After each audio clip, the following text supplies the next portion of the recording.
Hi friends, இது பேர் செம்பருத்தி. இந்த செம்பருத்தி இருக்கு இல்லையா, இது வந்து ரொம்ப குட் மெடிசன். என்னென்னா டயபெட்டிஸுக்கு நல்லா கேட்கும். அதே இல்லாமல் உடம்பு வெயிட் லாஸ் ஆகும்.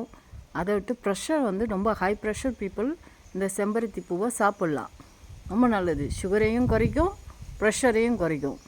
தென் வந்து அதே இல்லாமல் தினசரி ஒரு பூ சாப்பிடும்போது இது குங்குமப்பூக்கு ஈக்குவலாக இருக்கும். அந்த அளவுக்கு வயிற்று புண்ணையும் குறைக்கும்.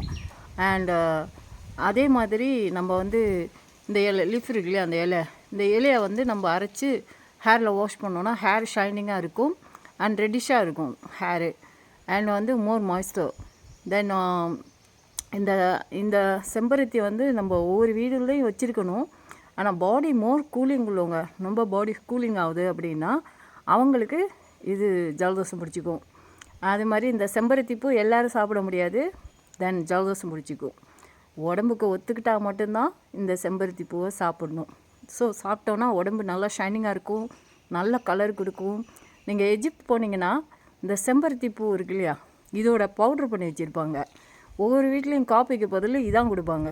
ஸோ ஸ்கின்னு பார்த்தோன்னா அவ்வளோ கலர்ஃபுல்லாக இருக்கும். கலர் வந்து ஒரு மாதிரி நல்லா ரோஸ் கலரில் இருக்கும் இதை சாப்பிடும்போது.